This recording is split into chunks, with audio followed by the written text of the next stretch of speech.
Michael Jordan sees a fan wearing duct-taped Jordans, then breaks down in front of everyone. Before we get into the story, comment below where in the world you are watching from today, and if you like this story, don't forget to subscribe.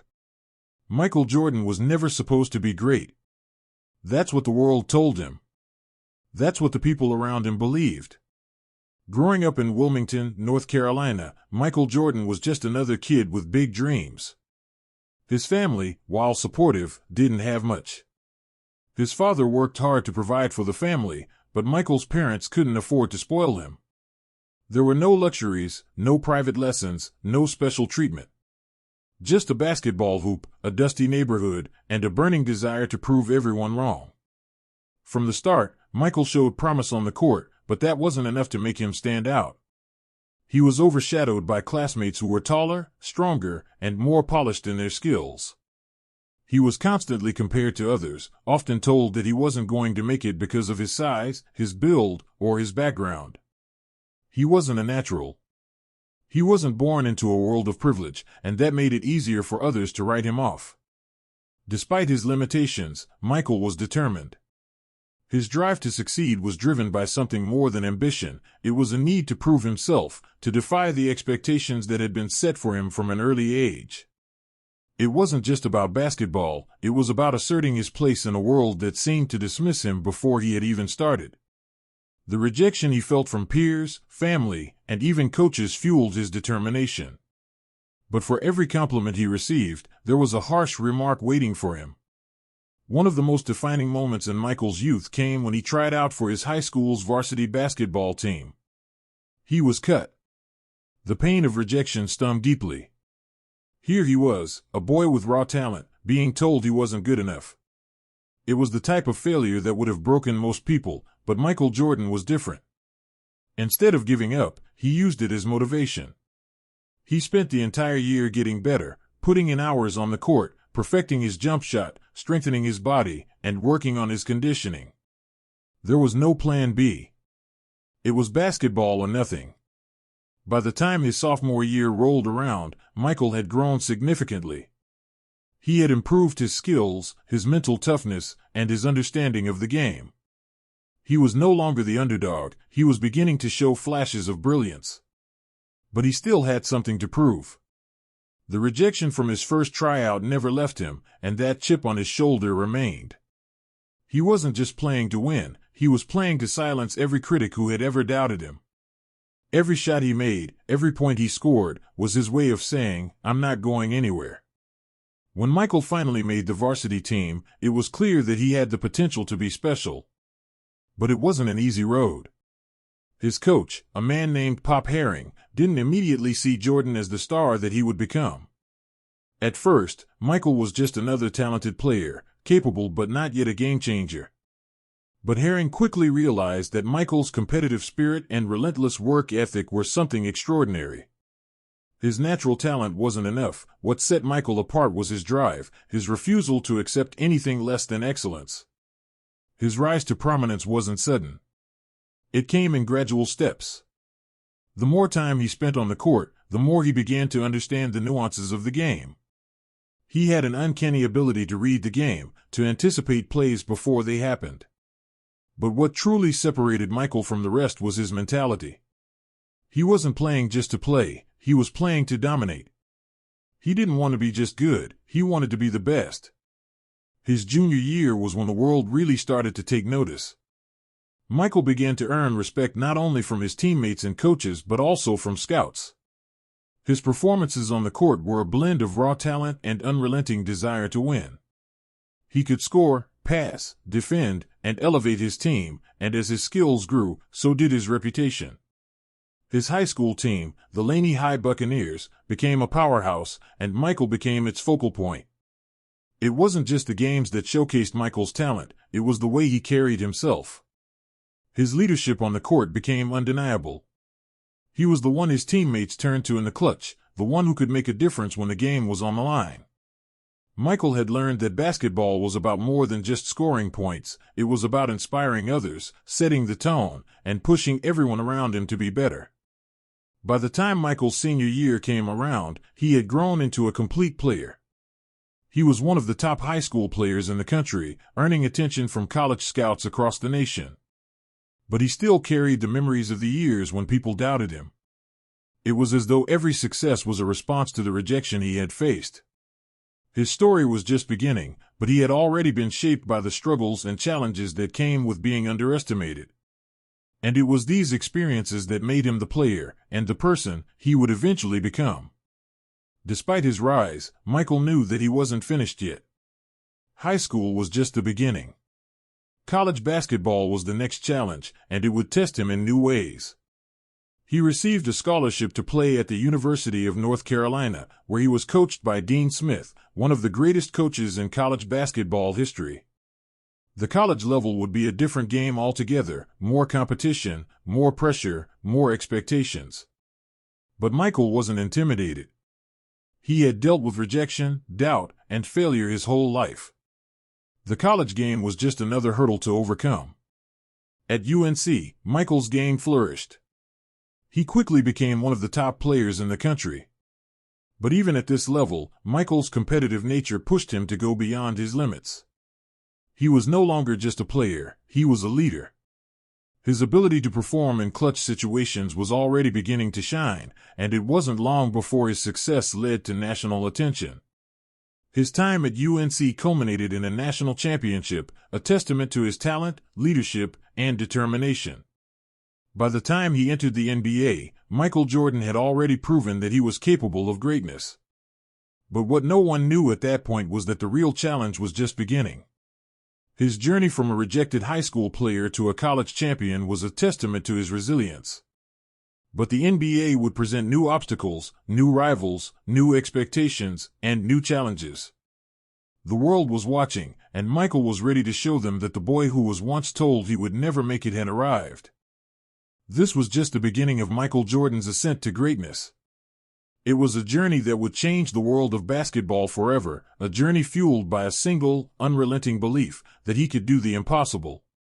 Michael Jordan's arrival in the NBA was the beginning of a new chapter in basketball. In 1984, after a successful college career at the University of North Carolina, Michael entered the NBA as the third overall pick of the Chicago Bulls. Expectations were high for the young guard, but the challenge of adjusting to the professional game was just beginning.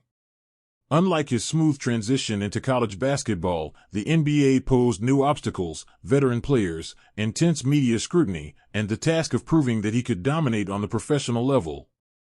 At the start, the Chicago Bulls were a struggling team, far from the powerhouse they would become. They had a long history of underperformance and had never reached the NBA Finals. The team had young talent, but they lacked a clear identity and the leadership that could bring them to the next level. Michael's arrival injected new energy, but it wasn't going to be an easy road. The early years were a grind. Even though his talent was undeniable, it was clear that Michael's success depended not just on his individual brilliance but on the ability to lift his team to greater heights. Michael was immediately thrust into a league that had already been shaped by established stars like Larry Bird, Magic Johnson, and Isaiah Thomas. The Chicago Bulls were far from a contender. The expectations placed on Michael to single-handedly change the fate of the Bulls were immense. His first season in the NBA was filled with highs and lows. Michael's scoring ability quickly earned him recognition, but the Bulls still struggled to put together consistent wins. He was averaging over 28 points a game as a rookie, and his flashy style, combined with his competitive drive, quickly made him the face of the team. Yet, despite his scoring outbursts and incredible individual performances, the Bulls were still not a playoff team.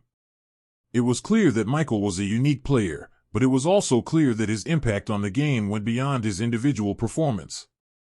He played with a kind of intensity and passion that many of his teammates had never seen before. Michael didn't just want to be good, he wanted to be the best, and he expected the same from those around him. This drive was both inspiring and, at times, isolating. Some of his teammates were not yet ready to match the level of commitment Michael brought to the game. This early experience with a lack of team chemistry was a challenge for Michael, as he was a player who knew that greatness could only be achieved as part of a cohesive unit. Still, his relentless drive was evident. His competitive spirit fueled the team, even though success was not immediate. As Michael's second season unfolded, the team began to improve. He had quickly established himself as one of the best players in the league. His performance was electric, but he still had a chip on his shoulder.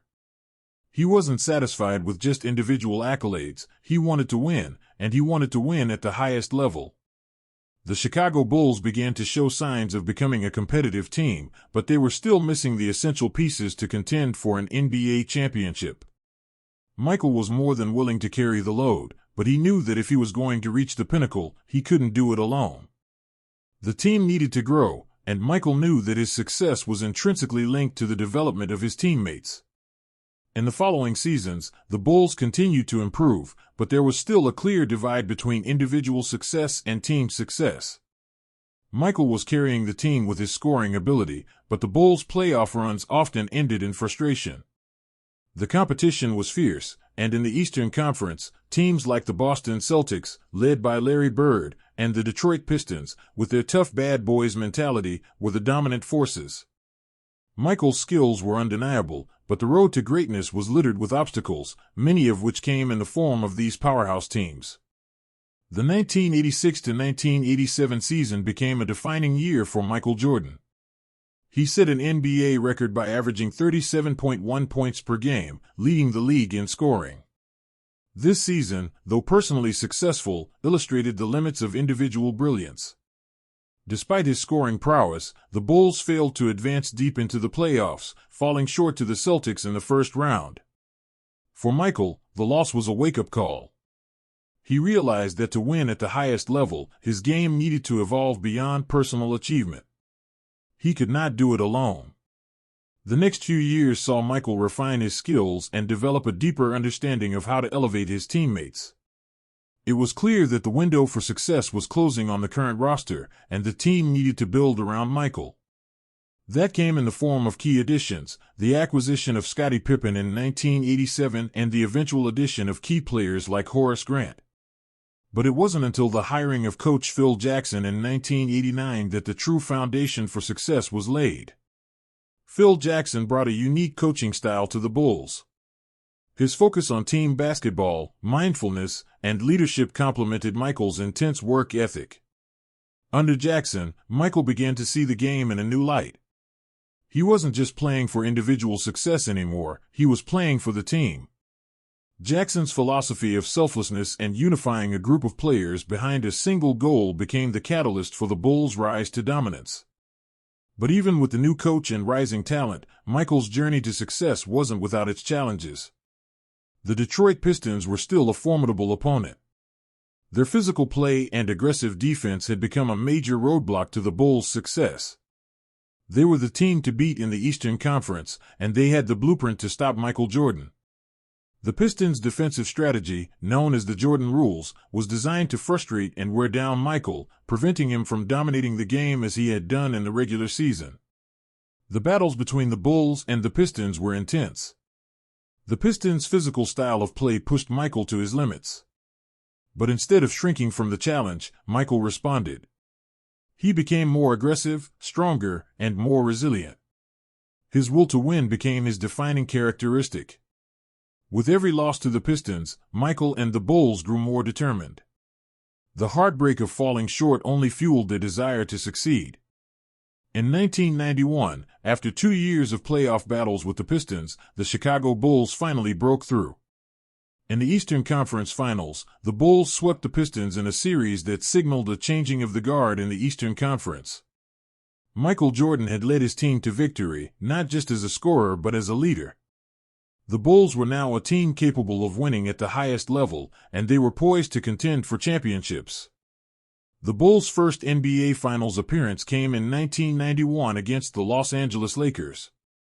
This was Michael Jordan's moment to show the world that he could not only dominate in the playoffs but also win the ultimate prize. In a series that showcased his all-around game and his ability to perform under pressure, Michael and the Bulls defeated the Lakers in 5 games. Michael was named Finals MVP, and the dynasty had begun. From that point forward, Michael Jordan and the Chicago Bulls were unstoppable. Michael's game had evolved, and the team was finally built to support him. The combination of Michael's unmatched scoring ability, leadership, and the team's growing chemistry under coach Phil Jackson created a powerhouse. The world had witnessed Michael's rise, and now, with the championship in hand, the world would watch as he established himself as the greatest player of his generation. The road to this point had been long and challenging. Michael had faced personal and professional setbacks, but each obstacle had only made him stronger. His early years in the NBA, filled with struggles and disappointments, had been the crucible that shaped him into the player who would dominate the league for the next decade. Michael Jordan was no longer just a star, he was the symbol of excellence in basketball, and the world was watching.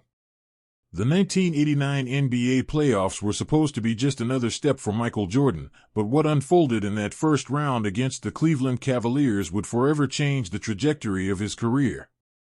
The series was tied 2-2, and it all came down to Game 5. With just 3 seconds left on the clock, the Chicago Bulls had possession of the ball. The crowd in the Richfield Coliseum, where the game was being held, was on edge. The energy in the arena was electric, and the weight of the moment hung heavily over the players. Michael Jordan had the ball, and with it, the hopes of the entire Bulls franchise. The Cleveland Cavaliers were no slouches. Led by Brad Daugherty, Mark Price, and the defensive prowess of Craig Ello, they had become a formidable playoff team. But despite their strong defense and well-executed game plan, they had one major weakness: their inability to stop Michael Jordan. From the opening tip, Jordan had been a force, scoring at will, making key assists, and controlling the pace of the game. But this moment, this final 3 seconds, was different. It was Jordan's chance to define his legacy. With the ball in his hands, Jordan was double-teamed by the Cavaliers' defense. Yet, despite the pressure, he remained calm. He was accustomed to these situations. His clutch performances had already started to define his career, but this shot would become the one that people would talk about for years to come. Michael took the ball at the top of the key, dribbled to his left, and then began his signature move, a pump fake to get his defender in the air, and then a quick step back to create space.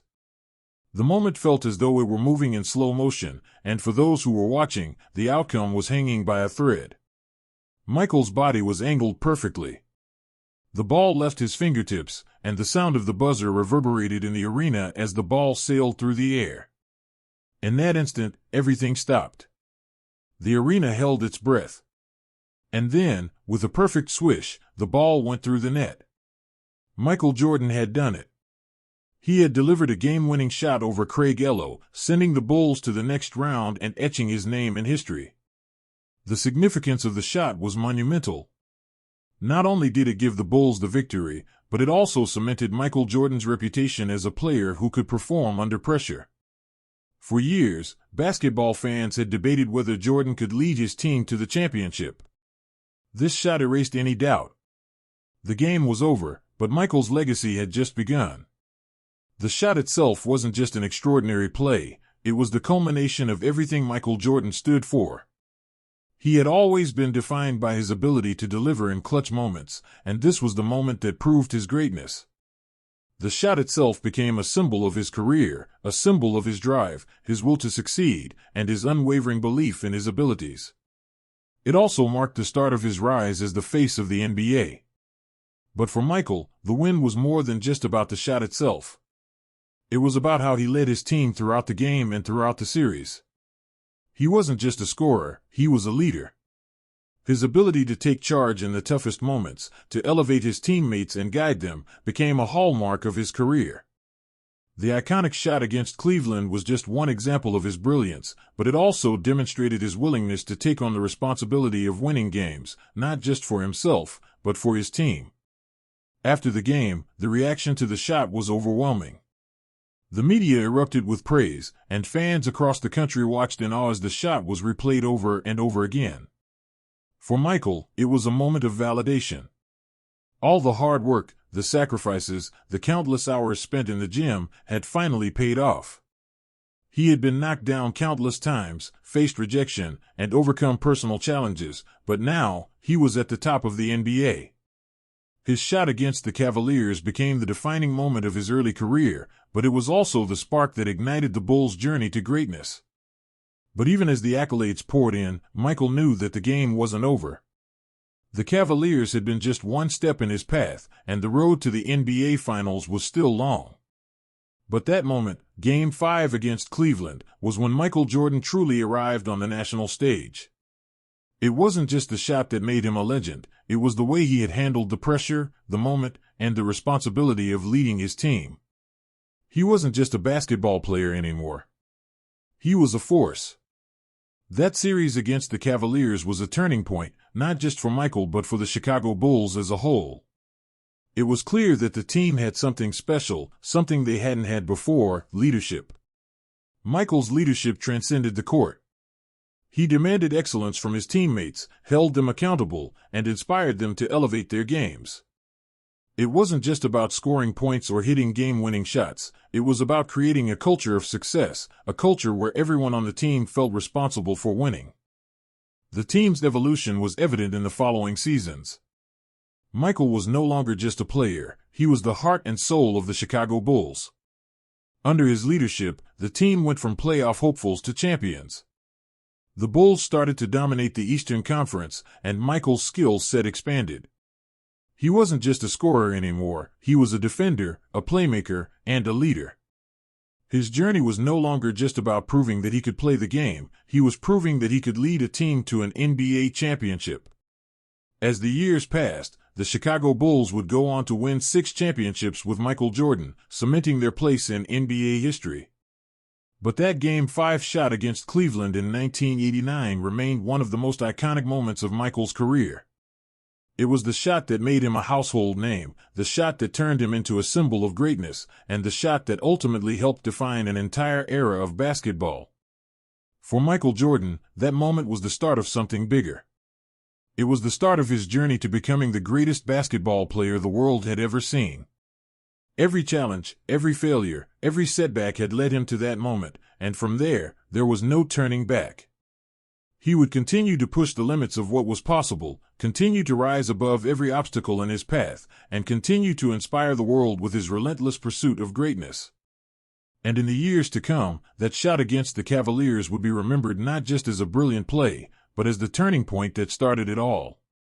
Michael Jordan had officially arrived, and the NBA would never be the same again. As Michael Jordan's fame soared and the Chicago Bulls began to evolve from hopefuls to serious contenders, his life both on and off the court became more complicated. The external success, the championships, the MVPs, and the fame was unparalleled, but it came at a cost that would eventually begin to weigh heavily on Jordan. His journey was no longer just about basketball. It became a balancing act between greatness and the emotional toll that success demanded. Despite being heralded as the best player in the game, the challenges Michael faced were multifaceted. The pressure was not only on him to perform night after night but also to carry the weight of an entire franchise. He wasn't just a player, he was the face of the NBA, the global symbol of basketball, and a brand.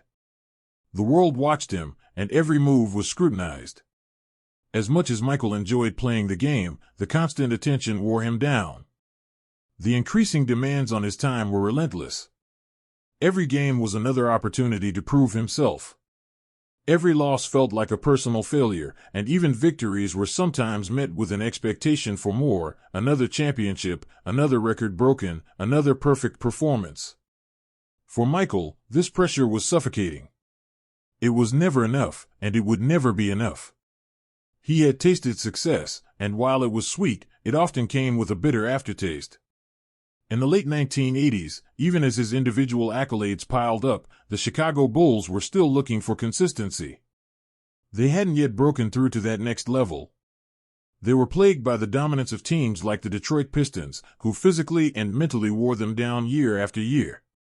Michael Jordan's singular talent couldn't push the Bulls past the Pistons' brutal defense. The so-called Jordan rules were a reflection of the Pistons' determination to stop him, often through physical intimidation. This added mental strain was something that Michael had to navigate, and it forced him to grow in ways beyond just basketball skills. In the midst of this, Michael's personal life was also in turmoil.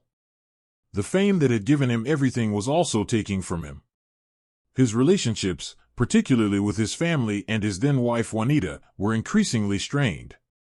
It wasn't just the basketball court that was demanding his attention, it was the media, the public, and the businesses.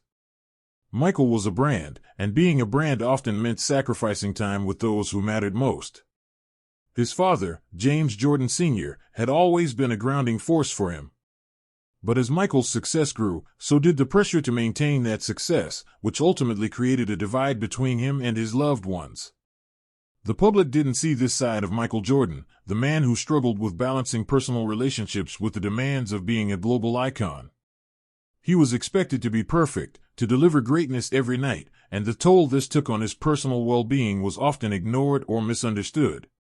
The world knew Michael as the fierce competitor, the relentless force on the basketball court, but few truly understood the depth of the mental and emotional weight he carried. In 1993, the ultimate personal tragedy struck when Michael's father, James Jordan Sr., was tragically murdered during a robbery while traveling. The loss was devastating, not just because James had been his father, but because he had been his closest confidant. For years, James had been there, guiding Michael through life's challenges, offering support during tough losses, and sharing in the triumphs. The sudden, senseless loss of his father broke Michael in ways that no loss on the court ever could. In the wake of his father's death, Michael was overwhelmed with grief. His father had been a constant presence in his life, not just as a parent, but as a grounding force. For years, James had been the one who kept Michael's ego in check, reminding him that basketball wasn't the only thing that mattered. His loss left a hole in Michael's heart and a sense of emptiness that no championship could fill. It was in this period of profound grief that Michael made the decision to retire from basketball. At the height of his career, after leading the Bulls to 3 consecutive NBA championships, Michael walked away from the game. The decision shocked the world. Michael Jordan, the greatest player the NBA had ever seen, was leaving the game at his peak. His retirement was not a move of defeat, it was a move of survival. Michael needed to step away, to mourn the loss of his father, and to recalibrate. The game of basketball, which had been his refuge and his passion, had suddenly become something that felt distant. Without his father, Michael felt that the balance he once had in life was gone. Basketball no longer brought him the same joy. His world had changed. When Michael announced his retirement in 1993, it wasn't just a retirement from basketball. It was a departure from the intense pressure of being Michael Jordan, the icon. Michael stepped away from the spotlight and decided to pursue something he had always loved, baseball. His decision to play baseball was a way for him to reconnect with his roots, something that had been so important to his father. His love of the game, instilled in him by his father, led him to sign a minor league contract with the Chicago White Sox. While many questioned his ability to transition to baseball, Michael's focus was on finding peace away from the expectations of basketball. But baseball wasn't a perfect escape. Michael's performance in the minor leagues was inconsistent. He wasn't the superstar he had been in basketball. The physical and mental transition from basketball to baseball was difficult, and it became clear that baseball couldn't replace the emotional loss he had experienced. The game wasn't the same, and it wasn't as satisfying as he had hoped. Baseball, although a refuge from the pressures of basketball, didn't bring Michael the same sense of fulfillment. Michael's brief time away from basketball allowed him to process his grief, but it also gave him the space to reflect on what he had lost. What had once been a world of achievement, championships, and accolades now seemed hollow. Basketball had been his identity, but with his father gone, Michael realized that he needed to find meaning outside of the game. He took time to mourn and to recalibrate his life, knowing that no amount of trophies or accolades would bring his father back. In 1995, after almost 2 years away from the game, Michael Jordan made a decision that would define the next chapter of his career. He returned to the NBA. His comeback wasn't easy. He had to shake off the rust, reconnect with his teammates, and find his place in a league that had moved on without him. But it was clear that the fire to compete, to win, and to prove himself again was burning just as bright as before.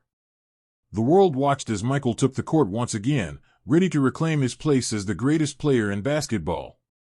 But Michael's return wasn't just about basketball. It was about rediscovering his love for the game and the way the game could help him heal. His passion for the sport was reignited, and with that, the Chicago Bulls were once again ready to dominate the NBA.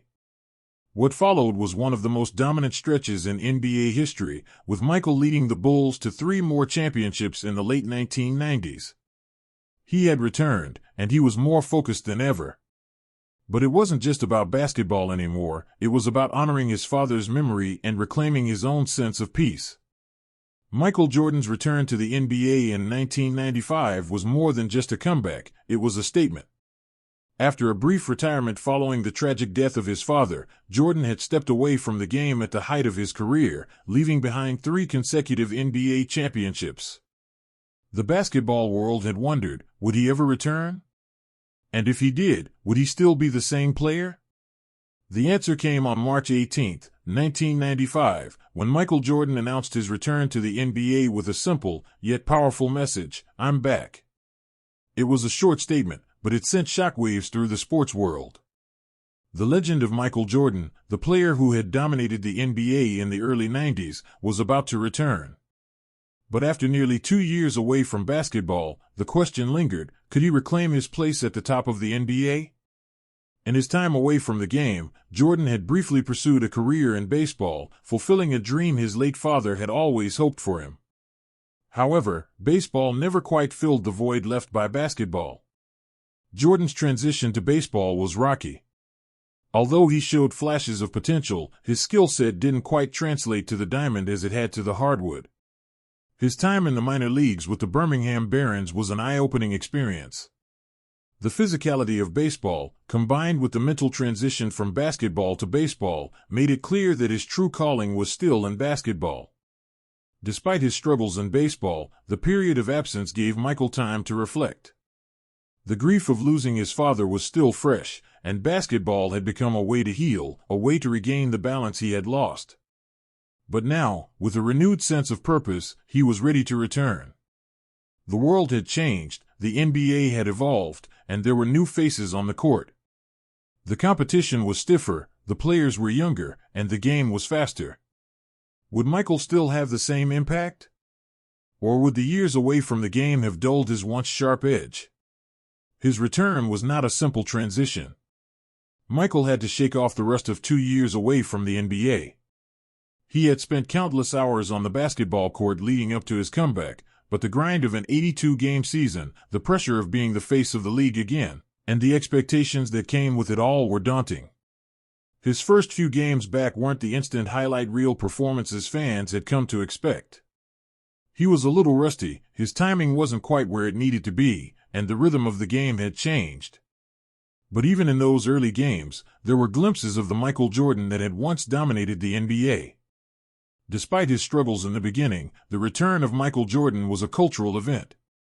The media buzzed with excitement, and his games became must-watch events. But Michael wasn't concerned with the spectacle, he was focused on one thing, winning. As the season went on, his game began to evolve. He wasn't just a scorer anymore. He had refined his playmaking abilities and began to focus on team success. He understood that while he could still score 30 points a game, true greatness came from leading his team to victory. The Chicago Bulls, however, were not the same team they had been before Michael's retirement. The roster had changed, and the chemistry that had been built during the championship runs was no longer there. Scottie Pippen, still a key piece of the Bulls, had matured as a player, but the supporting cast around Michael was still in transition. But Michael's return sparked a shift in the team's mindset. His leadership and competitive fire reinvigorated the Bulls, giving them a renewed sense of purpose. They had the talent, but now they had the leader who could take them to the top once again. As Michael got back into his groove, the team began to gel. The chemistry was still not perfect, but the Bulls started to show signs of their former dominance. Michael was still the primary offensive weapon, but now, the team started to look more cohesive. His relentless work ethic, his ability to elevate his teammates, and his leadership began to pay dividends. The Bulls' defense improved, and players like Tony Kukoc, Steve Kerr, and Luke Longley became more involved in the offense. Michael understood that to win another championship, he couldn't do it all himself. He had to trust his teammates, and over time, the trust was built. By the time the 1995 to 1996 season started, Michael Jordan had fully re-established himself as the greatest player in the NBA. He was no longer just playing for himself, he was playing for the team. His game had evolved. He wasn't the same explosive player who could dominate a game by scoring 50 points, but he had developed into a complete player who could control every aspect of the game. His passing had improved, his defense was as tenacious as ever, and his leadership on the court was undeniable. The 1995 to 1996 season was a defining year for Michael Jordan and the Chicago Bulls. With Michael back at the helm, the Bulls went on to dominate the NBA. They finished the regular season with a 72-10 record, the best in NBA history at the time. Michael Jordan led the charge, winning his 4th MVP award and solidifying his place as the most valuable player in the league. In the postseason, the Bulls continued their dominance. They breezed through the first 2 rounds of the playoffs, and despite facing tough competition in the Eastern Conference Finals against the Orlando Magic, they proved their mettle. The Magic, led by Shaquille O'Neal and Penny Hardaway, had emerged as a serious contender, but Michael Jordan and the Bulls were not to be denied. The finals that year saw the Bulls face the Seattle Supersonics, who had a strong team featuring Gary Payton, Shawn Kemp, and Hersey Hawkins. The Sonics pushed the Bulls in a few games, but it was clear that Michael's presence on the court was too much to overcome. In the end, the Bulls won the series in 6 games, clinching their 4th NBA championship. Michael was named Finals MVP for the 4th time, reaffirming his status as the best player in the game. But for Michael, the 1996 championship wasn't just about adding another ring to his collection, it was about proving that he could come back after stepping away from the game and still be the best. His return to the NBA had been marked by questions and doubts. Could he still perform at the highest level? Would he be able to lead the Bulls back to a championship? The answers were clear after the 1996 finals. Michael Jordan had not only returned to form, he had come back even better. The 1995 to 1996 season wasn't just a victory for Michael, it was a victory for the Chicago Bulls and for basketball fans worldwide. It was a moment that showed what was possible when an athlete had an unwavering desire to be the best, when a team trusted in its leader, and when a player returned to the game with a renewed sense of purpose. For Michael Jordan, the comeback was a testament to his resilience. It wasn't just about basketball, it was about life. It was about overcoming adversity, reclaiming his love for the game, and proving that even the greatest athletes could face challenges, step away from the sport, and come back stronger than ever. His story wasn't just about playing basketball, it was about the emotional and mental fortitude required to achieve greatness.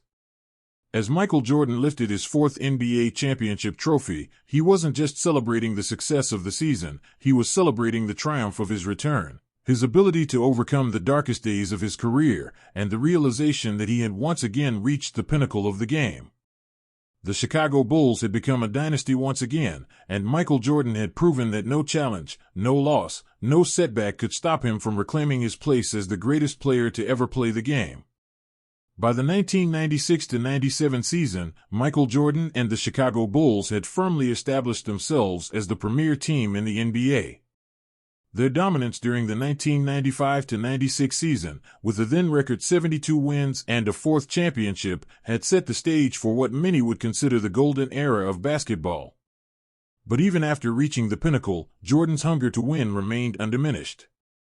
His desire wasn't just to win again, it was to cement the Bulls as the greatest team the NBA had ever seen, and for him personally, it was about proving his greatness year after year. The 1996-97 season would prove to be another defining year in Michael Jordan's career. The Chicago Bulls had retained the core that had brought them so much success the previous year, players like Scottie Pippen, Tony Kukoc, Steve Kerr, and Ron Harper. However, despite the strength of the squad, there were challenges ahead.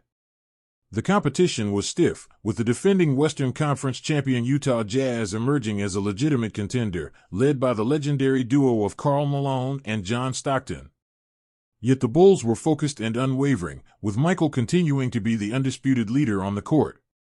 Michael's commitment to the game was evident in his approach to every aspect of the season. While the 1995-96 season had been an emotional and physical comeback after his return, the following season saw him refine his already vast skill set. His scoring ability was unmatched, but his understanding of the game deepened. By 1997, Michael had become an even more well-rounded player. His defense remained as tenacious as ever, and his leadership was unquestioned. But it wasn't just his basketball IQ that made him so dangerous, it was his relentless pursuit of perfection. Throughout the season, there was no slowing down for Michael. His scoring, though not as explosive as it had been in the early years of his career, was still incredibly effective. He finished the 1996-97 season averaging 29.6 points per game, and his consistency was remarkable. But the difference between the 1997 season and earlier years was his ability to involve his teammates.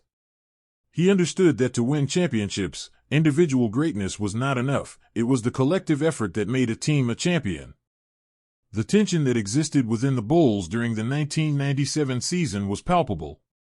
Coach Phil Jackson, always the calm and calculating leader, had to manage personalities and egos.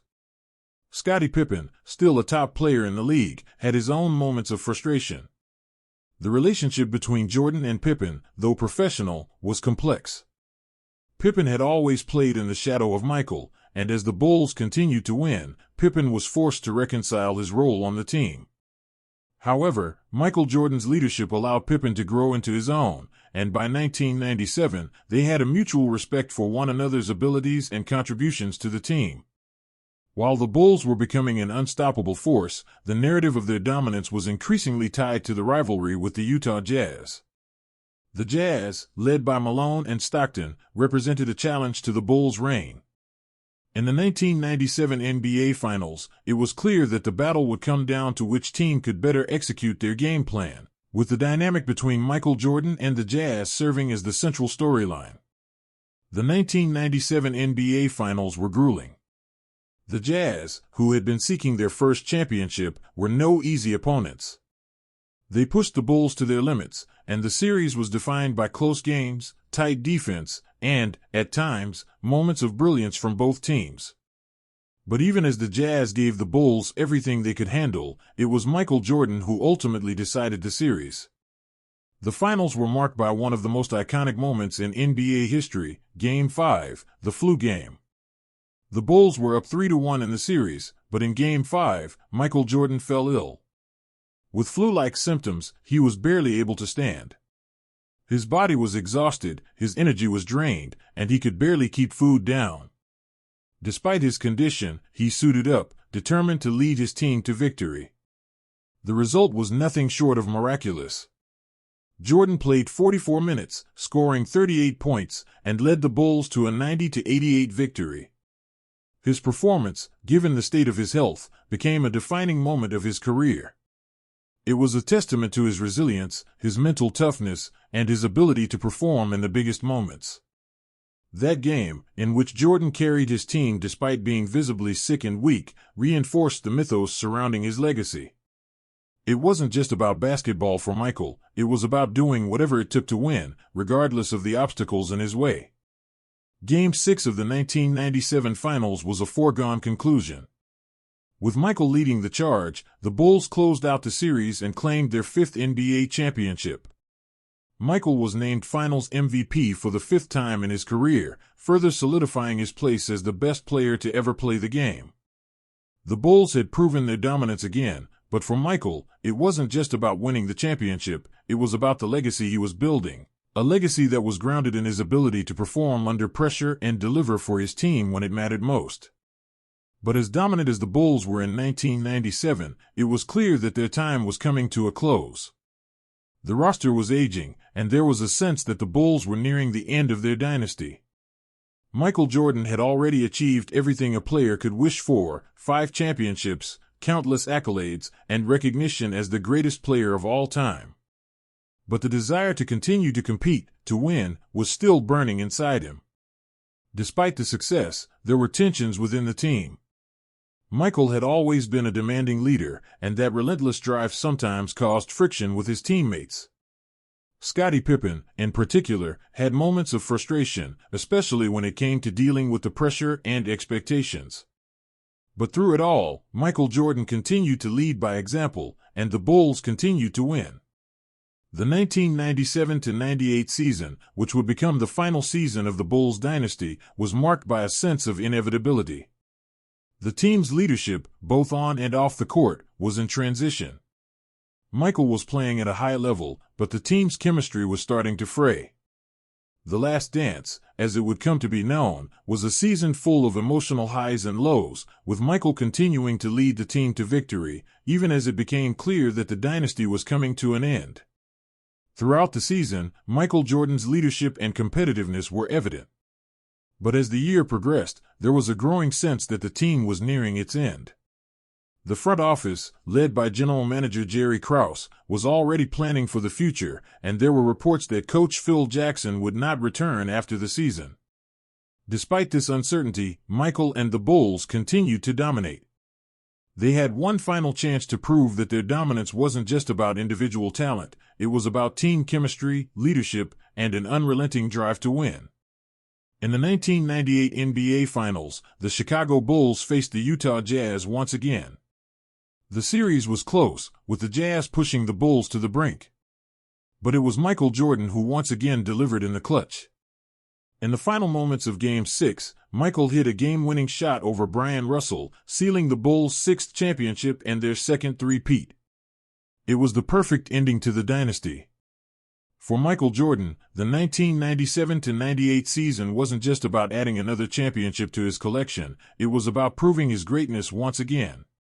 In the face of uncertainty, with his body aging and the future of the team in flux, Michael led the Bulls to their sixth title, reinforcing his legacy as the greatest player in NBA history.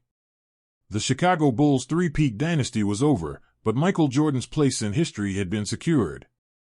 The NBA had witnessed a dynasty like no other, led by the greatest player to ever play the game. Michael Jordan's life was always in the spotlight, but what many people didn't see was the quieter, more personal side of the man behind the legend. His public persona as a fierce competitor and dominant force on the basketball court often overshadowed his personal life. Yet, beyond the iconic dunks, the game-winning shots, and the championships, Michael Jordan was first and foremost a family man. His connection to his family, especially his children, was the driving force behind much of his decisions, and the emotional toll of being in the public eye was something that came with immense sacrifice. At the height of his fame, Michael Jordan faced the challenge of balancing family life with his demands as the most famous athlete in the world. The public was enamored with his game, and the media was relentless in its pursuit of his every move. Behind the headlines, however, there was a man who, despite the pressures of fame, tried to be a father, a husband, and a son. Michael's relationship with his father, James Jordan Sr., was one of the most significant aspects of his life. James had been Michael's mentor, his source of guidance, and his best friend. Growing up, Michael's father had always been there for him, whether it was offering advice, attending games, or providing the stability that Michael needed to stay grounded. When James Jordan Sr. was tragically murdered in 1993, Michael's world was shattered. The grief of losing his father was profound, and it was during this time that Michael decided to step away from basketball. His retirement from the NBA was not just about leaving the game but was, in many ways, a result of the emotional toll that the loss had taken on him. During his time away from basketball, Michael turned to baseball, a sport that had always been dear to his father's heart. His brief stint in the minor leagues with the Birmingham Barons was an attempt to find peace and healing after the tragedy. Yet, despite his efforts, baseball couldn't replace the loss of his father, and it became clear that Michael's heart still belonged to basketball. But while Michael's return to basketball was marked by the desire to reclaim his place as the greatest player, there was also a deeper motivation, to honor his father's memory. Throughout his career, James Jordan Sr. had been Michael's biggest supporter, and his loss changed Michael in ways that would never be fully healed. Still, his children, Juanita, and his legacy became the central focus of his life. As a father, Michael took great pride in raising his children, sons Jeffrey and Marcus, and later, his daughter Jasmine. Despite his demanding schedule, Michael always made time for them. The bond between Michael and his children was evident, and he tried to provide them with the love and attention that his father had shown him. But the struggle of being in the spotlight while also trying to be an attentive and present father was a constant balancing act. The media's obsession with his every move often made that balance difficult. In the early years of his career, the pressure of the public eye often caused strain in his marriage to Juanita. Michael was not just an NBA player, he was a global icon. Everywhere he went, cameras followed, and the expectation was that he would always be the perfect role model. This kind of scrutiny was a heavy burden for anyone, but for Michael, it took a toll on his family life. Juanita, who had been with Michael through his rise to stardom, was often forced to navigate the complexities of being married to one of the most famous athletes in history. Despite these challenges, Michael was deeply committed to his children. While his career took him away from home for long stretches, he always found ways to be involved in their lives. Whether it was attending their games or making time for family vacations, Michael worked hard to ensure that his children had a normal upbringing, despite the overwhelming attention they often received due to their father's fame. As the years passed, Michael's relationship with his children only grew stronger. He began to understand that the true measure of his success wasn't just in basketball. It was in the legacy he left as a father, as a role model, and as a person. His children, who had grown up in the shadow of their father's greatness, would one day carry forward the lessons he had taught them. The lessons of perseverance, hard work, and never backing down, which had served him so well in his career, would serve them too. Despite his fame and fortune, Michael also knew that the most important thing was family.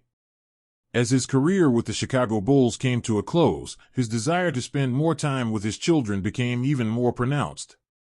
After the 1997-98 season, Michael Jordan retired from basketball for the second time, leaving behind the game that had defined him. But this time, his departure wasn't about grief or loss, it was about reclaiming something that had always been there for him, his family. The decision to retire was one he had carefully considered, as he wanted to be there for his children during their formative years. For Michael, the time had come to put family first. His second retirement, though still shocking to fans and the media, was a conscious choice to find balance in his life. The basketball court had given him everything, but now it was time for him to give back to those who had supported him all along. His children were growing up, and he didn't want to miss their milestones and achievements. This time, his focus was no longer on basketball but on being a father and ensuring that his family was his top priority. Even after his retirement, Michael remained involved in the world of sports, business, and philanthropy. He became the owner of the Charlotte Hornets, and his business ventures flourished. However, he never lost sight of his role as a father. In many ways, his return to the public eye after retirement was about taking on a new responsibility: to guide and mentor the next generation of basketball players and to give back to the sport that had given him so much. But for Michael, nothing was more important than his children. They were his legacy. Over the years, Michael Jordan has become an icon not just for his achievements on the basketball court but for the way he has navigated the challenges of being a father and role model. His public image, which had once been all-consuming, has shifted to one of mentorship and fatherhood. The lessons Michael imparted to his children about hard work, dedication, and resilience are the same lessons he learned throughout his career. They are the lessons that made him great, and they are the lessons he now passes down to the next generation. Through all of his triumphs, Michael Jordan has proven that family is the foundation of everything. His success on the court was built on the support of his father, his mother, his wife, and his children. While he may have been the greatest basketball player of all time, it is the relationships he built off the court that define his true legacy. As Michael's children continue to grow, and as his influence in the world of basketball and business expands, his story remains one of perseverance, ambition, and above all, love for his family. Through the highs and lows, the triumphs and the tragedies, Michael Jordan's most enduring legacy is the example he set not just as a player, but as a father and a man. As the years passed, Michael Jordan's life continued to evolve. From the player who took the NBA by storm to the global icon, Michael's journey was much more than basketball. His name was synonymous with greatness, not just because of the 6 NBA championships or the 5 MVP awards, but because of how he played the game, how he led, and how he inspired millions across the world. But as the lights dimmed on his career and the crowd slowly faded from the arenas, Michael Jordan's legacy continued to live on, not just in the basketball world, but in the hearts and minds of countless people who saw in him the embodiment of resilience, ambition, and the pursuit of greatness. Michael's career had been defined by more than just the game itself. The battles on the court, the championships, the rivalries, they were all part of the larger story of a man who never backed down from a challenge, who never took shortcuts to success, and who always sought to be the best.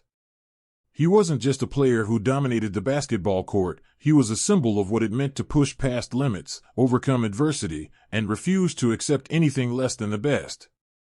In the late 1990s, after winning his 6th NBA championship, Michael Jordan retired for the second time, leaving the game that had made him a household name.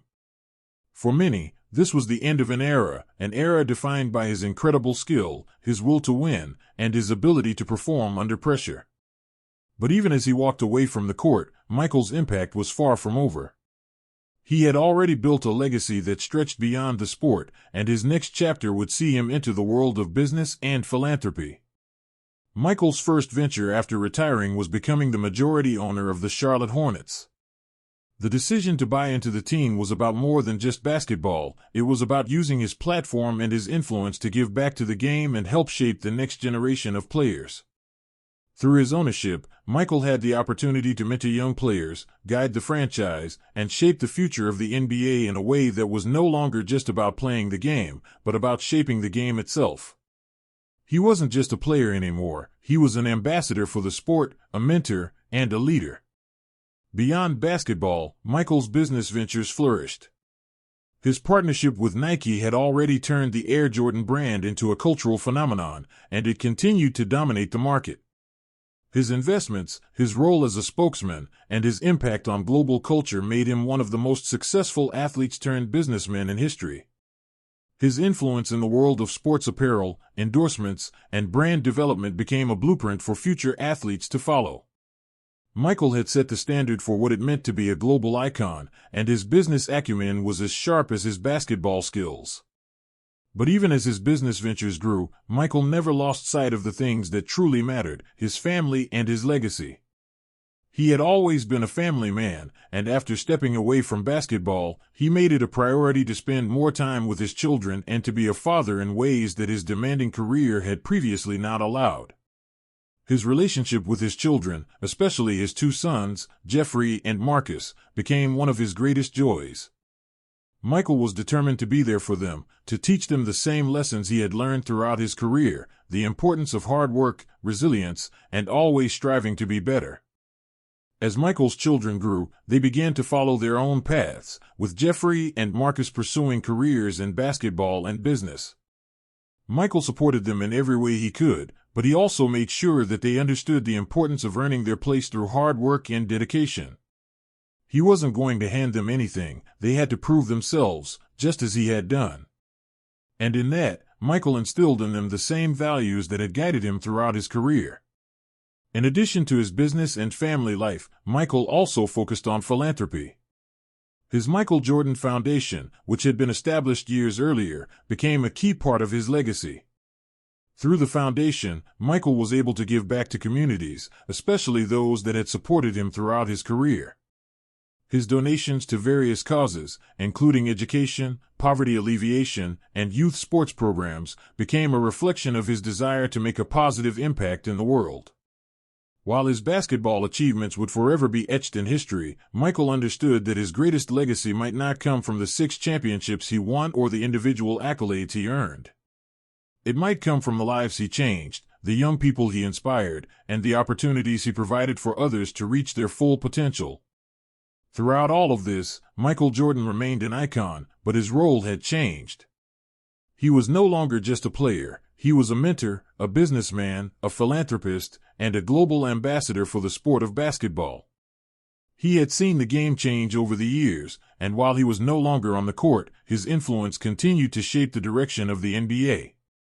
Younger players looked to him as the standard, and his legacy as the greatest basketball player of all time became a benchmark for future generations to aspire to. In 2009, Michael was inducted into the Basketball Hall of Fame, cementing his place as one of the greatest athletes in history. The ceremony was emotional, not just for Michael, but for the entire basketball community. As he stepped onto the stage to give his acceptance speech, there was no doubt in anyone's mind that Michael Jordan had transcended the sport. He was more than just a player. He was a symbol of excellence, a symbol of what could be achieved with talent, dedication, and an unrelenting drive to succeed. In his speech, Michael reflected on his career, acknowledging the support of his family, teammates, coaches, and mentors. He spoke about the challenges he faced, the setbacks he encountered, and the doubts he had to overcome. But above all, he expressed gratitude for the opportunity to play the game he loved. Michael's journey from a young, doubted player in Wilmington, North Carolina, to the greatest basketball player of all time had come full circle. The moments of hardship, the countless hours of work, and the sacrifices were all worth it. He had done it. He had reached the pinnacle. As he finished his speech, the basketball community gave him a standing ovation.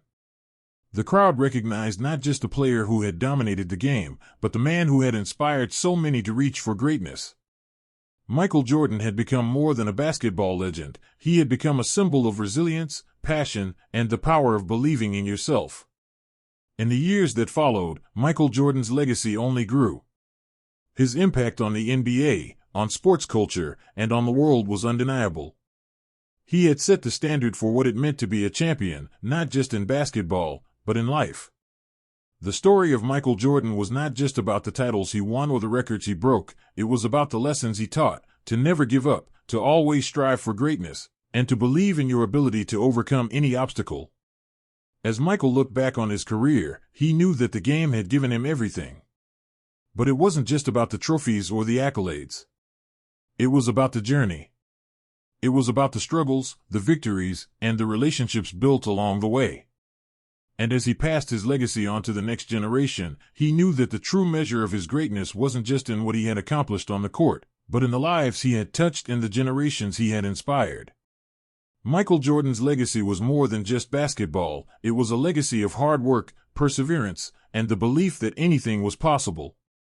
His story was not just a story of success, it was a story of transformation, growth, and the power of resilience. It was the story of a boy who was told he couldn't make it, who became the greatest of all time, and who, in doing so, inspired millions to chase their own dreams and never settle for anything less than greatness.